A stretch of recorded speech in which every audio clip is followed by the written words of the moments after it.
Hello, this is the Ronin Woodworker, and I'm here to show y'all some basic layout tools, marking tools, and just instruments for layout.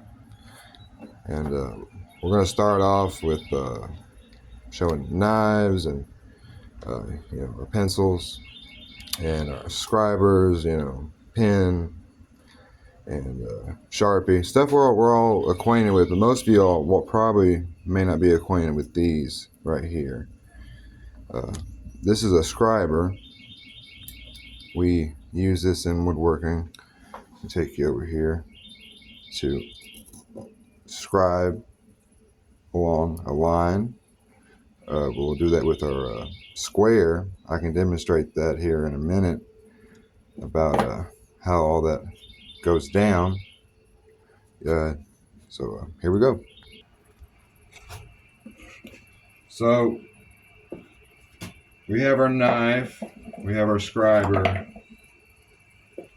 and we have our punch for our drill bits. And let me show you the uses for that. We'll take our square. This is a mini machinist square by Shenhua. We'll put it up against there. Well, let's get a flatter face. Might be hard with how small this square is. And you'll end up with a line. You can also do that with a scriber as well. Against there, get it nice and tight.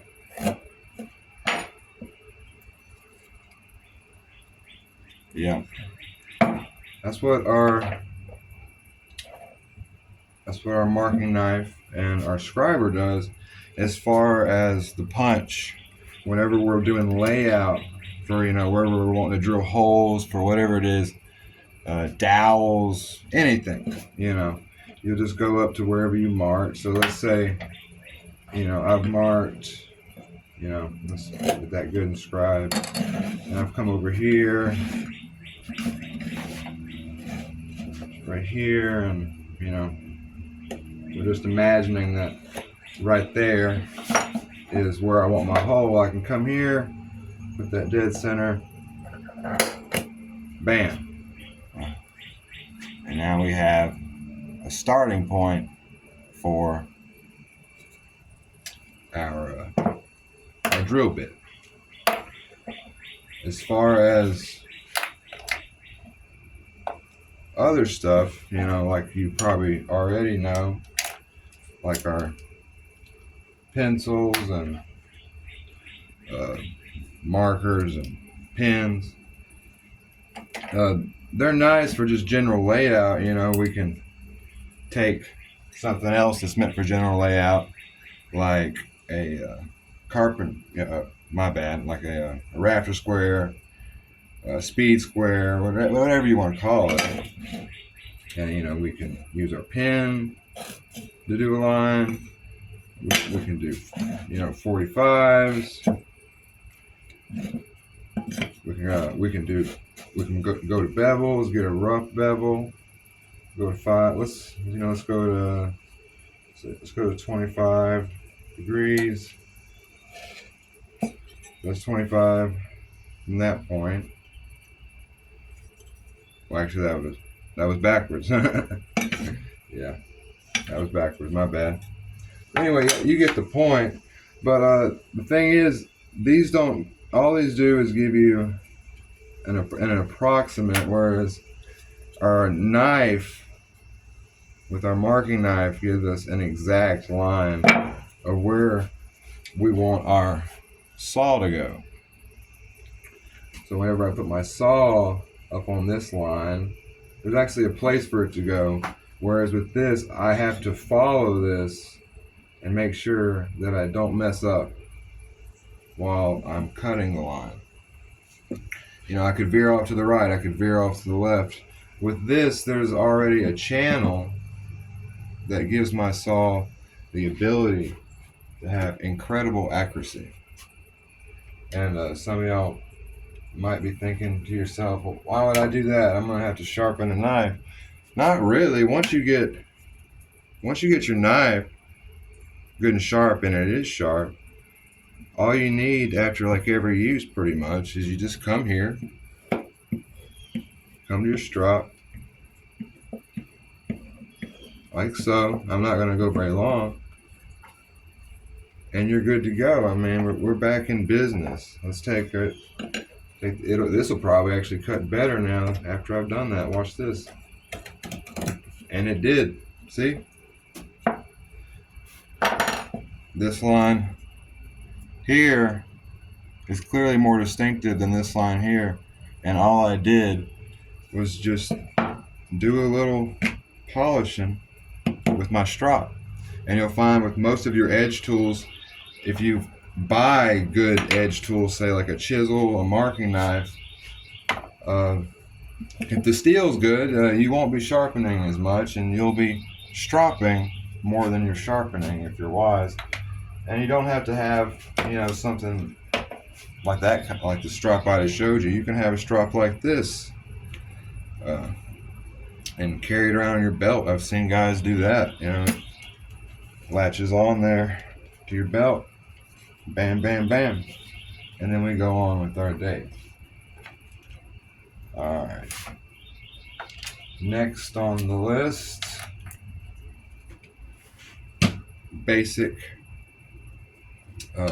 tape measure for just approximate measurements.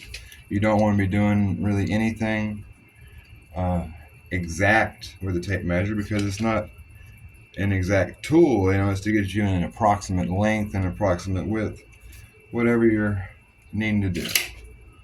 As far as regular knives, I would say a good utility razor blade, box cutter, whatever you want to call it, and just a good old double beveled knife, pocket knife that you keep in your pocket. Now what I've done to this one is I've flattened this side, so if I'm ever in a spot where I don't have my devoted marking knife, guess what? No problem, baby. We come here, we put that there. I hold it like this to keep it nice and straight. And bam, we have it.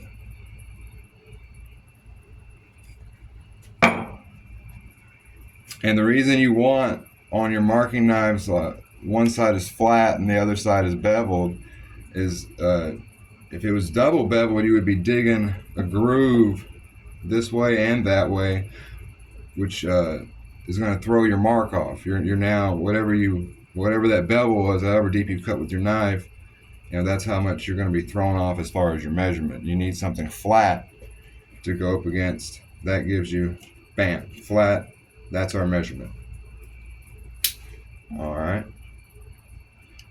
Now that we got knives, pencils, and all that out of the way, and tape measure, always keep a notepad around, just something to write things down on, just to keep track of what you got going on. All right, now on to squares. We have speed squares. These are not meant for woodworking. These are not accurate enough for woodworking. They're accurate enough, if they're good, they're accurate enough to do finished carpentry, pretty much, and they're accurate enough to do basic framing and things of that matter. But if you want to start getting into accuracy as far as squares, that's when we start getting into our combination squares, our machinist squares. We have a bigger one here by Empire. Now, as far as quality, I would state that Empire is pretty good as far as bang for the buck, and this is the same thing as Shinwa. For the money, it's hard to beat what both of those companies are offering. And of course, you have smaller versions of the combination square, and your combination square can also act as a depth stop. So I can loosen this and put it up here and push down, and then now I have the depth of my mortise or whatever I was trying to measure as far as depth. Now you can, if you're going to be doing a bunch of 45s, you can get a devoted miter square from Chinois. This thing is amazing. You get perfect 45s and perfect 135 angled marks, and that gives you perfect 45 and 135 angled cuts. So if you're doing picture frames where you're doing a bunch of miters, perfect. Now we're on to what I would call a framing square, and what I've done here is I've made this thing even more versatile than how it came. You would use this basically, traditionally, you would take this, you'd put it over your board like so, you'd line the long part up, and then you'd mark along this part here. And I still do that, but now that I have a ruler stop put on here, I can now do weird, quirky things you wouldn't normally be able to do with this thing. But I can now take it, hold that right there, and I can get a line. That was on, what's that on? Let's say we want 1 inch. Put it on 1 inch.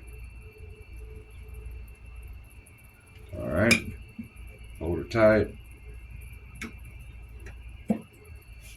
That's 1 inch. Yep.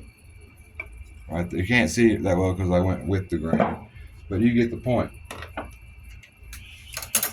Now on the rules, I also use, if you get a ruler and a ruler stop, you can also use this to do the same thing I just did with this framing square here. You can use it to, find mark. You can use it to find depth. A whole number of things. It's a ruler. Another implement I use. Now I use this differently. Sometimes it can be rather difficult to find the thickness of something. So what I do is I have this handy dandy contraption I put together. You got to drop, half of it first. But I get that on my line here. This is marked up. And I can take the other one, put it on here. See, now I have 2 flat surfaces. Oh, I did. Let me make sure this one's on here good.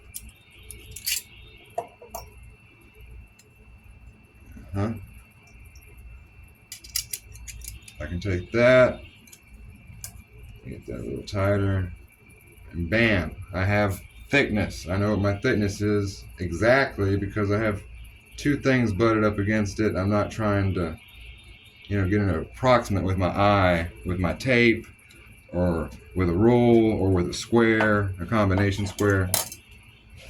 Anyway, moving on. We have a straight edge. A straight edge is nice because this is absolutely perfectly straight. I bought this from Tay Tools. This thing is amazing.